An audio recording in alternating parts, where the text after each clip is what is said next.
Hello friends and welcome back to my channel. So friends, in today's video we are going to revise the lesson 1, A Triumph of Surgery, which is the first chapter of the book Footprints Without Feet of class 10th. So friends, before starting with the lesson, हम इसका थोड़ा सा short introduction ले लेते हैं ताकि हमें पता लग जाए कि इस पूरे लेसन में क्या क्या चीज़ें होने वाली है, राइट। सो ये जो हमारा टाइटल है अ ट्रायम्फ ऑफ सर्जरी, यहाँ पर ट्रायम्फ का मतलब होता है विक्ट्री, यानी कि अ विक्ट्री ऑफ सर्जरी। अब वो कैसे होती है सर्जरी की जीत, वो हम इस पूरे लेसन को रीड करने के बाद में पता चलेगा। तो ये जो लेसन है वो पेट ऑनर्स के बारे में है जो कि ओवर पॉजेसिव होते हैं अपने पेट्स को लेकर। जैसे कि आपने बहुत सारे लोगों को देखा होगा जिनके पास पेट्स होते हैं, तो वो जो है ज़्यादा ओवर पॉजेसिव हो जाते हैं, वो ज़्यादा ही ख्याल रखते हैं अपने पेट्स का, जिसकी वजह से पेट्स जो हैं वो बीमार हो जाते हैं। अब आप सोचोगे ज़्यादा ख्याल रखने से कैसे बीमार हो जाते हैं। वो इसलिए हो जाते हैं क्योंकि कुछ लोग ऐसे होते हैं जो कि अपने पेट्स को बहुत ज़्यादा खाना खिला देते हैं, एक्सरसाइज नहीं करवाते, उनकी हर ज़रूरतों को पूरे करती हैं। इसकी वजह से जो डॉग है वो अच्छे से उनकी बॉडी काम नहीं कर पाती है और वो बीमार हो जाते हैं, राइट। तो हम इस चैप्टर में इसी के बारे में पढ़ेंगे कि एक ट्रिकी नाम का डॉग होता है जिसकी ओनर होती है मिसेस पम्फ्री। तो वो किस तरीके से ओवर पॉजेसिव होती हैं, वो क्या क्या करती हैं जिसकी वजह से ट्रिकी की हेल्थ ख़राब हो जाती है, और फिर लास्ट में ट्रिकी कैसे रिकवर करता है, ये हम सब कुछ इस लेसन में पढ़ने वाले हैं। So friends, now will start reading with the chapter, और मैं लाइन बाय लाइन आपको इसका मीनिंग भी बताती रहूँगी। So I was really worried about Tricky this time. I had pulled up my car when I saw him in the street with his mistress, and I was shocked at his appearance. He had become hugely fat, like a bloated sausage, with a leg at each corner. His eyes bloodshot and rummy, stared straight ahead, and his tongue lolled from his jaws. तो यहाँ पर सबसे पहले question आता है कि आई कौन है। यहाँ पर आई है डॉक्टर हैरियट। डॉक्टर हैरियट जो हैं वो ट्रिकी के डॉक्टर हैं। जब भी ट्रिकी कभी भी बीमार होता था तो मिसेस पम्फ्री उसे डॉक्टर हैरियट के पास लेकर जाती थी, तो इसीलिए डॉक्टर हैरियट को ट्रिकी के बारे में पहले से पता था। तो वो कहते हैं कि जब वो स्ट्रीट पे जा रहे थे अपनी कार को लेकर और उन्होंने ट्रिकी को देखा तो वो एकदम से वहीं पर अपनी कार को रोक देते हैं और वो ट्रिकी को देखकर बहुत ज़्यादा शॉक हो जाते हैं और वो वरी करने लग जाते हैं, यानी कि ट्रिकी के बारे में चिंता करने लग जाते हैं उसके अपीयरेंस को देखकर। ऐसा क्यों था? क्योंकि ट्रिकी जो है वो बहुत ज़्यादा ह्यूजली फैट हो गया था, यानी कि बहुत ज़्यादा मोटा हो गया था। वो ब्लोटेड सॉसेज की तरह दिखता था with the leg at each corner, यानी कि एक ब्लोटेड सॉसेज, जैसे कि सॉसेज होता है राउंड और फैट, उसी तरीके से ट्रिकी भी लग रहा था। ऐसे लग रहा था जैसे कि सॉसेज के चारों कॉर्नर पर एक एक टांग लगा दी है, एक एक लेग लगाती है और वो ट्रिकी बन गया है, राइट। और उसकी जो आंखें थी बहुत ज़्यादा ब्लड शॉट एंड रमी थी, यानी कि आँखों में खून चमक रहा था, आंखों में खून ही हो गया था, और वाटरी थी बहुत ज़्यादा आइस, उसकी आंखें लाल हो गई थी और बहुत ज़्यादा वाटरी भी थी। और ट्रिकी जो है वो सीधा आगे देख रहा था और उसकी जो टंग है that was also coming out from his mouth, उसके जो जीभ है वो भी उसके मुंह से बाहर निकल रही थी। So this shows that tricky जो है वो बहुत ज़्यादा बीमार हो रहा था। उसकी जो अपीयरेंस है उसे देखकर मिस्टर हैरियट को पता लग जाता है कि ट्रिकी जो है बहुत ही ज़्यादा जल्दी और भी ज़्यादा बीमार होने वाला है। क्यों? क्योंकि वो बहुत ज़्यादा लेज़ी बन गया था और उसके पास एनर्जी नहीं रही थी। Now Mrs Pumphrey hastened to explain, he was so listless Mr Herriot, he seemed to have no energy. I thought he must be suffering from malnutrition, so I have given him some elated extras between the meals to build him up. Some malt and cod liver oil and a bowl of Horlicks at night to make him sleep. Nothing much really. अब यहाँ पर Mrs Pomfrey जैसे ही doctor Harriet को देखती है तो वो जल्दी से डॉक्टर हैरियट के पास जाती है और उसे एक्सप्लेन करती है कि ट्रिकी जो है काफ़ी दिनों से बहुत ज़्यादा लिस्टलेस हो रहा था। लिस्टलेस यानी कि लेज़ी हो रहा था। यहाँ पर ट्रिकी जो है लेज़ी किस लिए हो रहा था? क्योंकि उसकी बॉडी में एनर्जी नहीं रही थी, क्योंकि वो बहुत ज़्यादा खा रहा था, मोटा हो गया था, जिसकी वजह से वो बहुत ज़्यादा लेज़ी भी हो गया था। लेकिन मिसेस पम्फ्री को क्या लगा कि उसके पास इसलिए एनर्जी नहीं है क्योंकि वो माल न्यूट्रिशन से सफ़र कर रहा है, यानी कि उसके अंदर न्यूट्रिशन की कमी है। मिसेस पम्फ्री ने उल्टा सोचा, राइट। उन्होंने सोचा कि ट्रिकी को जो है न्यूट्रिशन की कमी है, इसीलिए उन्होंने क्या आइडिया लगाया कि वो उसे ज़्यादा खाना खिलाने लगी। She gave him little extras between the meals, यानी कि हमारे डे में जैसे 3 मील्स होती हैं, ब्रेकफास्ट, लंच और डिनर, वो तो ट्रिकी को देती ही थी। उसके बीच बीच में भी स्नैक्स और कुछ केक्स वगैरह भी खाने को ट्रिकी को देती थी। वो उन्हें बहुत सारी चीज़ें खिलाती थी जैसे कि malt, cod liver oil, bowl of Horlicks at night. तो ये सारी चीज़ें जो हैं वो ट्रिकी को खिला रही थी, जबकि वो पहले से ही मोटा था और उसे ये समझ कर कि उसे मैल न्यूट्रिशन से सफ़र कर रहा है, वो उसे और ज़्यादा फीड करती थी Mrs Pumphrey. And did you cut down on the sweet things as I told you. अब यहाँ पर मिस्टर हैरियट ट्रिकी की अपीयरेंस को देखकर पूछते हैं मिसेस पम्फरी से कि क्या तुमने इसकी मीठा खाने की चीज़ों को बंद किया, क्योंकि जो स्वीट थिंग्स होती है उसमें ज़्यादा ही शुगर होती है, उसमें ज़्यादा ही कैलोरीज होती हैं, जिसकी वजह से जो है फ़ैट बढ़ जाता है, राइट। तो इसीलिए डॉक्टर हैरियट ने पूछा कि पहले जो मैंने बंद कर रखी थी स्वीट थिंग्स, जैसा कि मैंने तुम्हें कहा था, तो क्या तुमने वैसा किया, उसकी मीठी खाने की चीज़ों पर रोक लगाई। सो मिसेस पम्फरी कहती हैं, oh I did for a bit but he seem to be so weak that I had to relent. He does love cream cakes and chocolate so I can't bear to refuse him. Mrs Pumphrey कहते हैं कि हाँ, मैंने कुछ दिन के लिए तो उसकी जो मीठी खाने की चीज़ों से बंद किया, लेकिन उसके बाद में वो जो है ट्रिकी मुझे बहुत ज़्यादा बीमार लगने लग गया, बहुत ही ज़्यादा कमज़ोर लगने लग गया, जिसकी वजह से मैंने उसे दोबारा फीड करना शुरू कर दिया। और उसे बहुत ज़्यादा क्रीम केक्स पसंद हैं, चॉकलेट्स पसंद हैं, तो इसलिए मैं उसे मना नहीं कर पाई और उसे फिर से खिलाने लग गई ये सब चीज़। I look down again at the little dog, that was the trouble. Tricky's only fault was greed. He had never been known to refuse food. He would tackle a meal at any hour of the day or night, and I wondered about all the things Mrs. Pumphrey hasn't mentioned. यहाँ पर Mr Harriet अपने दिमाग में सोचने लग जाते हैं। जब मिसेस पम्फरी बताती है कि मैं इसे ये चीज़ें खिलाती हूँ, तो डॉक्टर हैरियट उस ट्रिकी को देखकर सोचने लग जाते हैं कि सारी जो सिचुएशन है, ये सारी जो चिंता है, इसका जड़ कौन है, ट्रिकी ही है। ट्रिकी जो है बहुत ज़्यादा लालची था, ग्रीडी था। क्यों? क्योंकि वो जो है कभी भी खाने को मना नहीं करता था। जब भी मिसेस पम्फरी उसे खाना खिलाती थी, उसी टाइम पे वो तैयार हो जाता था खाना खाने के लिए, जिसकी वजह से, उसकी ग्रीड की वजह से ही उसकी हेल्थ ख़राब हो रही थी, राइट। क्योंकि हम देखो, अगर हर चीज़ को खाते जाएंगे पूरे दिन, तो हमारी हेल्थ ऑब्वियसली ख़राब होगी। तो इसलिए हमें क्या करना पड़ता है, हमारे फूड को एक टाइम बांधना पड़ता है कि इसी टाइम पर हम खाएं। लेकिन ट्रिकी जो था वो ग्रीडी था, जिसकी वजह से वो हर टाइम पे जब भी उसे खाना देते थे वो खा लेता था। Now are you giving him plenty of exercise. अब मिस्टर हैरियट फिर से क्वेश्चन करते हैं मिसेस पम्फरी से कि क्या तुम इसे एक्सरसाइज करवा रही हो ताकि ये फिट रहे। Well, he has a little walks with me as you can see, but Hawkin, the gardener, has been down with lumbago, so there has been no ring throwing lately.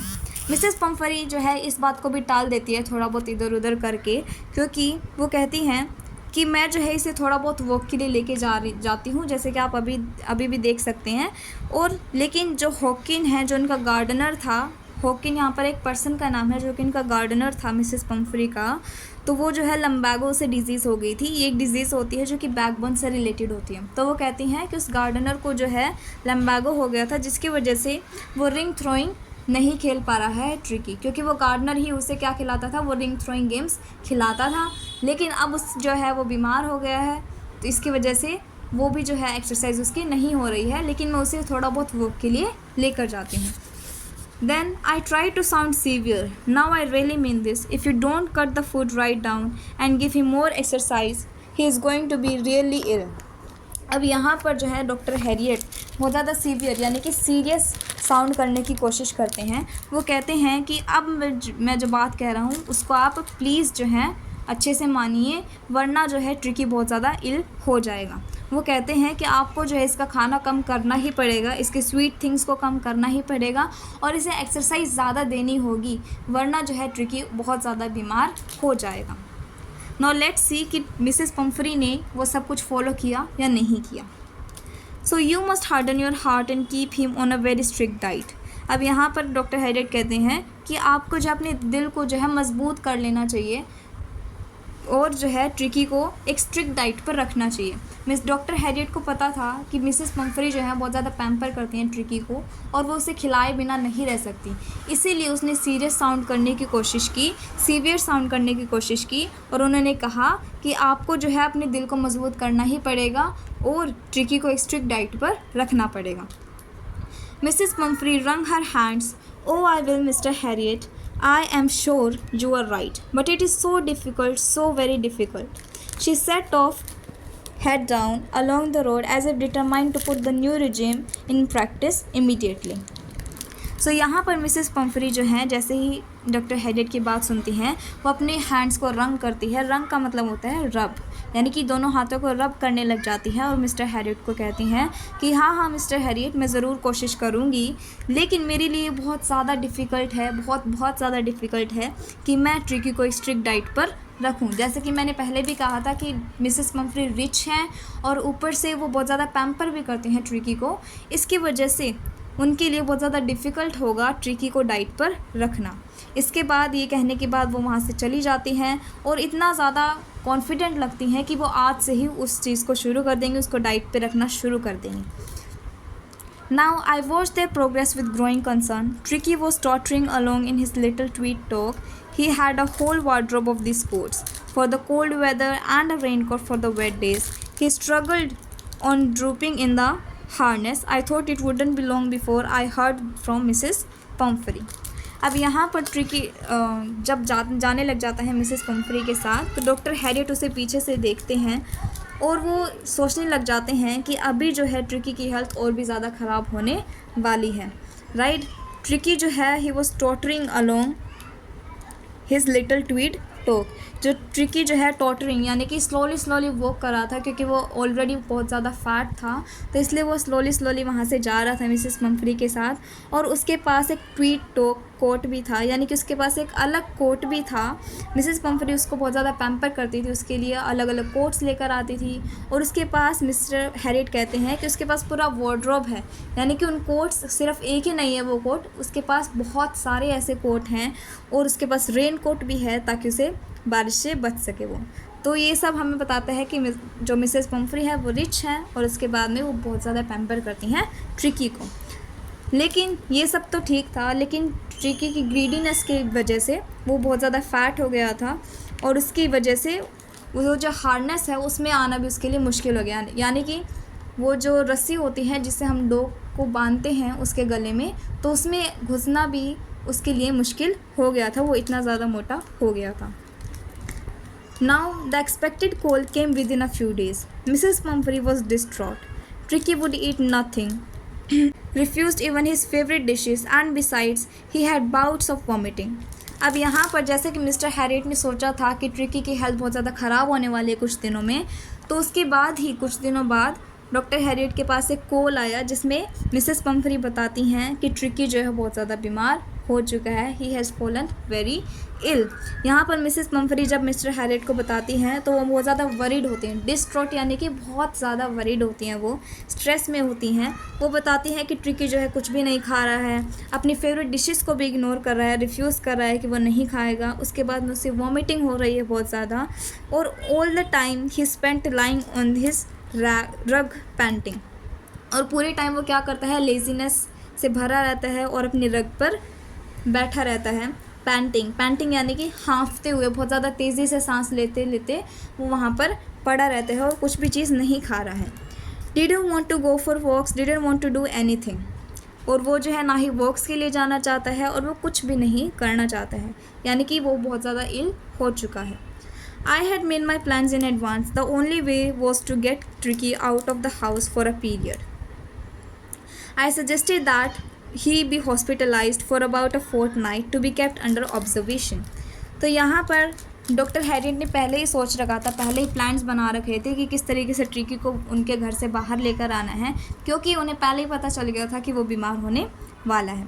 So he had made already his plans in advance, और वो कहते हैं कि tricky को ठीक करने का तरीका सिर्फ एक ही था, वो था कि उसे उसके घर से दूर करना, क्योंकि अगर मिसेस पम्फ्री से ट्रिकी दूर हो गया तो उसकी पैम्परनेस छूट जाएगी और वो ज़्यादा खाना भी नहीं खाएगा और उसे स्ट्रिक्ट डाइट पे भी रखेंगे, तो इसी तरीके से ट्रिकी जो है ठीक हो सकता है। तो इसीलिए दूर करने के लिए डॉक्टर हैरियट ने मिसेस पम्फ्री से बोला कि उसे जो है हॉस्पिटलाइज़ करना पड़ेगा, मेरे साथ भेजना पड़ेगा आपको कुछ दिनों के लिए, ताकि हम उसे ऑब्जर्वेशन के अंडर रखें और तभी वो जो है ठीक हो सकता है। The poor lady almost swooned. She was sure he would pine and die if he did not see her every day. अब ये जो मिसेस पम्फ्री होती हैं, जब ये सुनती है कि ट्रिकी को उनसे दूर ले जाना जाएगा तो बहुत ज़्यादा स्ट्रेस में आ जाती हैं, वरीड हो जाती हैं और एकदम से उन्हें चक्कर से आने लग जाते हैं ये सुनकर, क्योंकि उन्हें पता था कि ट्रिकी जो है वो उनके बिना नहीं रह पाएगा और ये सोचकर वो बहुत ज़्यादा और भी ज़्यादा वरी कर रही थी। ऐसा क्यों था? क्योंकि मिसेस पम्फ्री जो है ट्रिकी को अपने सन की तरह ही, अपने बेटी की तरह ही प्यार करती थी और उसकी केयर करती थी।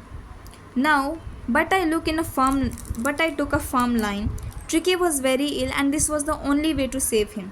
In fact, I thought it best to take him without any delay, and followed by Mrs. Pumphrey Wellings, I marched out to the car carrying the little dog wrapped in a blanket.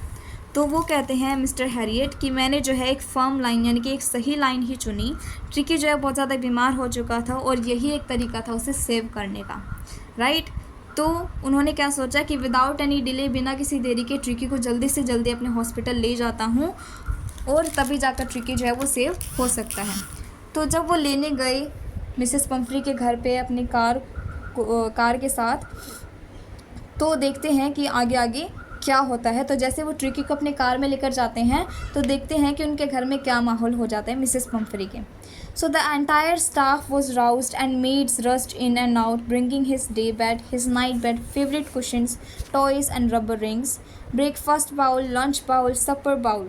तो यहाँ पर जैसे ही tricky को ले जाने वाले होते हैं मिस्टर हैरियट, पूरा जो स्टाफ होता है, जितने भी लोग होते हैं वहाँ पर काम करने वाले, मेड्स होती हैं मिसेस पम्फ्री के घर में, वो सारे इकट्ठा हो जाते हैं और इधर उधर भागने लग जाते हैं ट्रिकी का सामान लाने के लिए। कोई इसका डे बेड, कोई नाइट बेड, कोई कुशन्स लेकर आ रहा होता है, कोई टॉयज़, रबर रिंग्स और breakfast bowl, lunch bowl, supper bowl यानी कि डिनर करने के लिए जो बाउल होता है वो भी उसके पास था। सो ये सब चीज़ें जो हैं, सारे जो लोग हैं वो उस कार में रखने लग जाते हैं जिसमें मिस्टर हैरियट जा रहे होते हैं ट्रिकी को लेकर। Realising that my car would never hold all the stuff, I started to drive away. As I moved off, Mrs. Pumphrey, with a despairing cry, threw an armful of the little coats through the window. I looked in the mirror before I turned the corner of the drive. Everybody was in tears. अब यहाँ पर जैसे ही doctor Harriet को पता चलता है कि उनकी कार में जो है इतना सारा सामान नहीं आने वाला है, तो वो जल्दी करते हैं और वहाँ से निकल पड़ते हैं अपनी कार को लेकर और ट्रिकी को लेकर। तो जैसे वो वहाँ से जा रहे होते हैं, मिसेस पम्फ्री जो है वो बहुत ज़्यादा उदास हो जाती हैं और रोने लग जाती हैं और उनके हाथ में जो भी कोट्स थे, जो भी टॉयज़ थे, वो सारे कुछ नीचे गिर जाते हैं और वो रोने लग जाती हैं। सो ये सब कुछ जो है वो विंडो से देख रहे होते हैं मिस्टर हैरियट, और तब तक देख रहे होते हैं, तब तक वो उस स्ट्रीट के कॉर्नर पे नहीं पहुंच जाते और वो टर्न नहीं ले लेते हैं।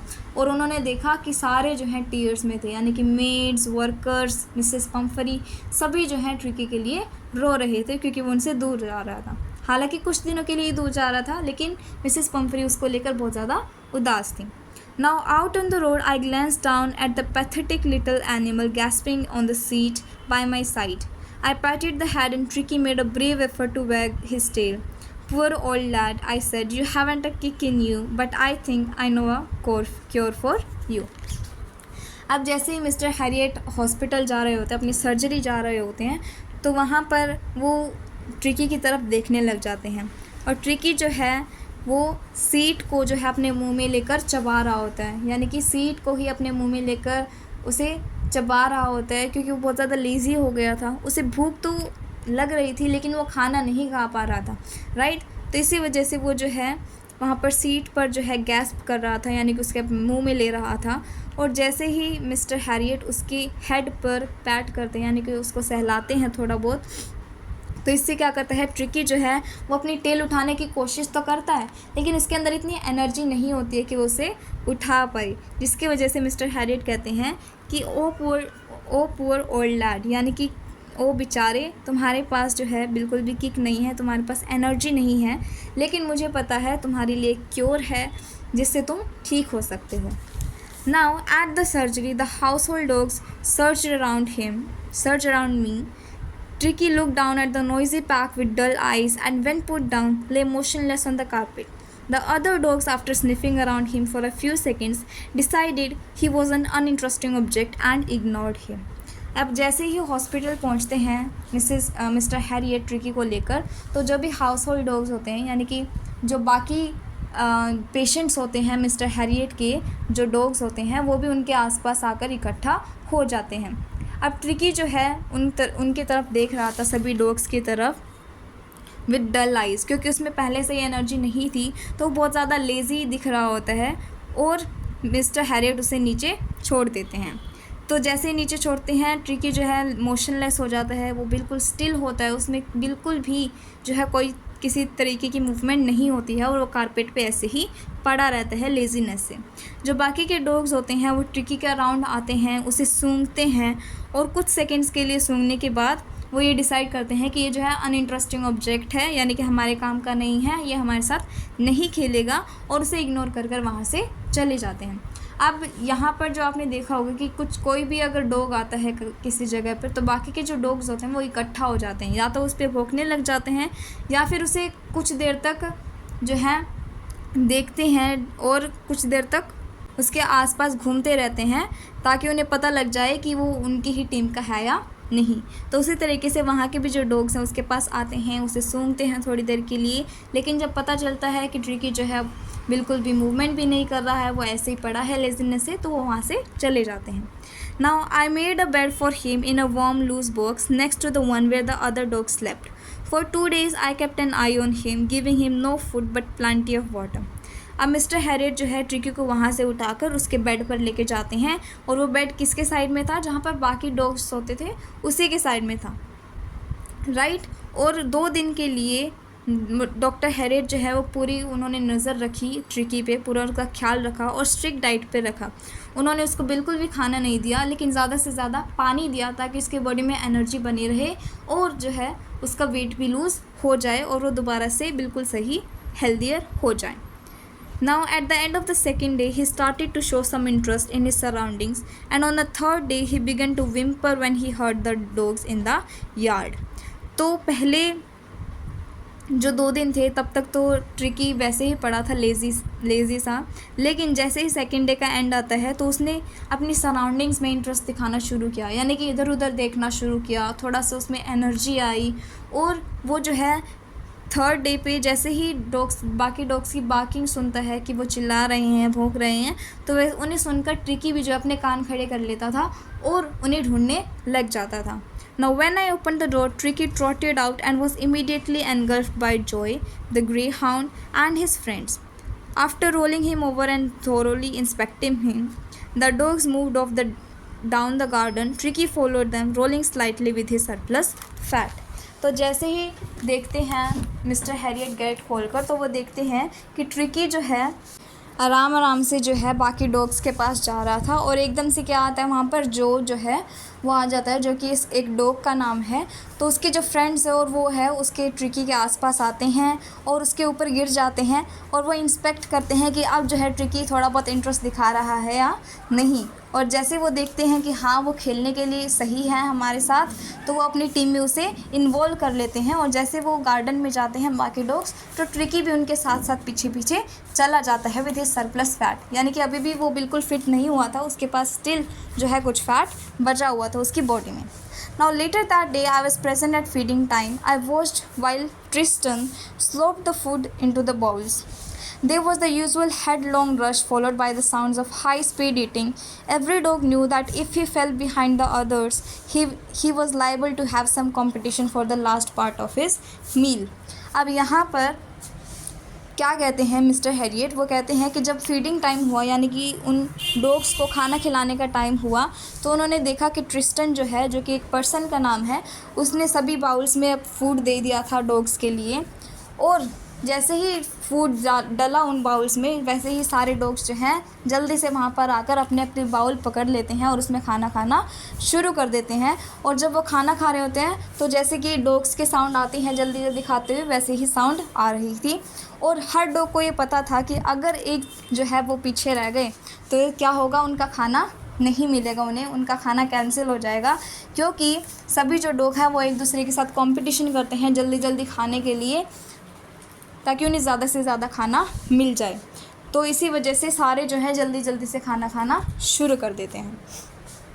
So friends, this was it about today's video. I hope that you get this lesson. This was the part 1 of this chapter, and the next video I'm going to upload is about the part 2 of this chapter. So don't forget to watch that video also, and please like, share and subscribe to my channel. See you in the next video.